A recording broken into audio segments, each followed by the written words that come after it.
Hey guys, Kristen Bumber here. I know that a lot of you have seen that I am working on a push-up challenge. I got myself in a little bit over my head, but that's okay. You guys have come to my rescue and I'm so thankful.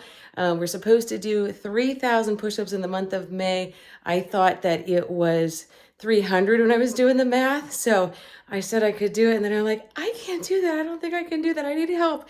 So I've issued a challenge and I have so many of you stepping forward to say, I'll do 3 a day. I'll do 5 a day. I'll do 10 a day. I'll do as many as I can. And that's awesome. So I have a tracker going. If you'd like to participate in the challenge, it's a fundraiser to support St. Jude. I will include the link to actually support St. Jude, but also I'm using it as an opportunity because of what I do, supporting people in their own fitness goals, using this as a challenge to work together, have some accountability, and actually stick to something. Okay. So it's an opportunity to do some push-ups. Yes. Build some upper strength. Yes. Work for a good cause. Yes, absolutely. That's the most important thing. And the next most important thing is giving you the opportunity to get a little bit better by the end of the month than you are right now. Just a little bit better. And yes, we're past May 1st. And yes, that's okay. Please don't use that as an excuse to say, I missed it, I can't do it. That's crazy talk. Go ahead, jump in with us now. I want to give you opportunity too to do push-ups different ways. So I'm going to show you 5 different ways. There's a lot more than that, but we're going to start with the easiest, which are called wall push-ups. Now, I'm going to set my phone here, see if that'll work. Will that work? Maybe I'll do it down here. Okay, this is what we get for trying to do this live. Okay, so wall push-ups. So very easily, just like it sounds, I'm standing at an arm's length. My feet are angled a little bit out. My feet are probably 3.5 feet from the wall right now. I've got my arms about shoulder distance apart.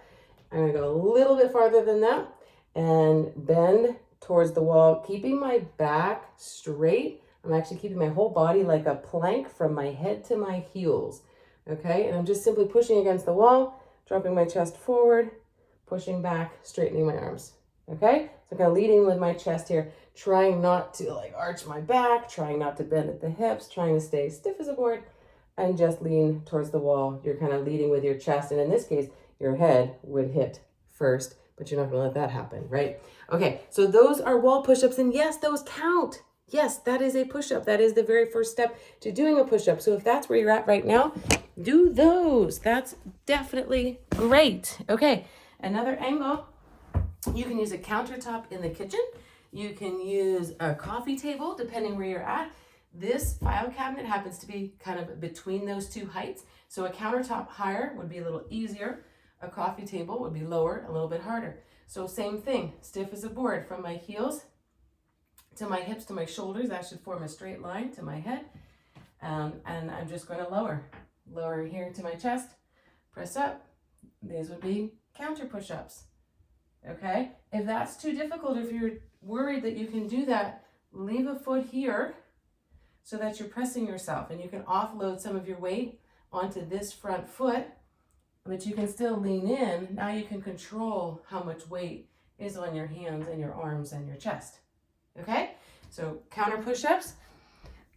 We are now going to go to the floor to our knees, okay? You're noticing a theme here. We're trying to be straight. So I got my knees down, my feet up and free.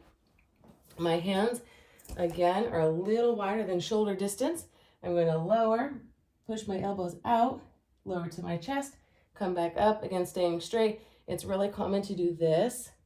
Don't do that, okay? That puts a lot of unnecessary strain on your shoulders. Take your hips with you as you lower, okay? Then we can go all the way to our feet. So that's the third version. This is the fourth version. Okay, straight again. And I'm going to lower all the way to the chest, to my nose. If you can't do that, that's okay. You don't have to lower all the way for it to count. You can lower as much as you can.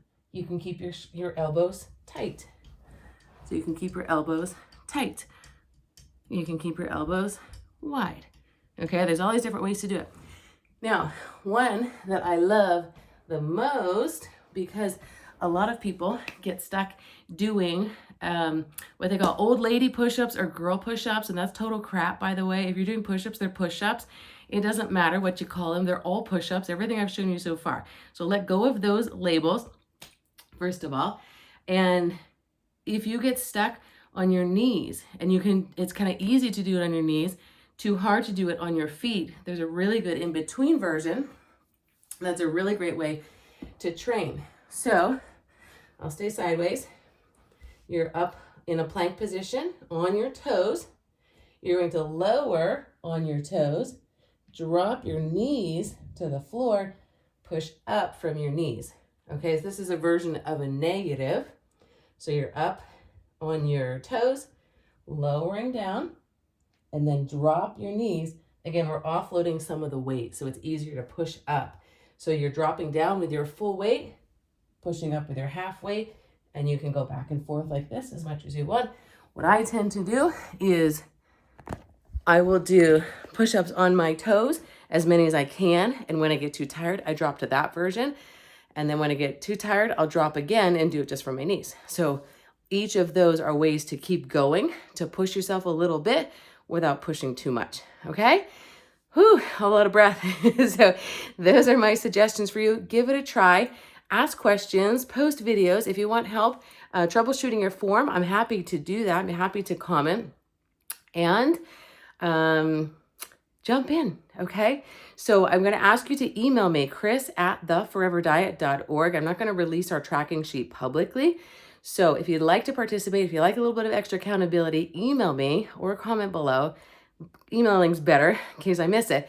But chris@theforeverdiet.org, and I will add you to our tracking sheet. I will email you all the instructions so that you can access that, keep track, help me hit 3,000 this month. We are at, where are we at? We're at 408, so we're ahead of schedule. That's awesome.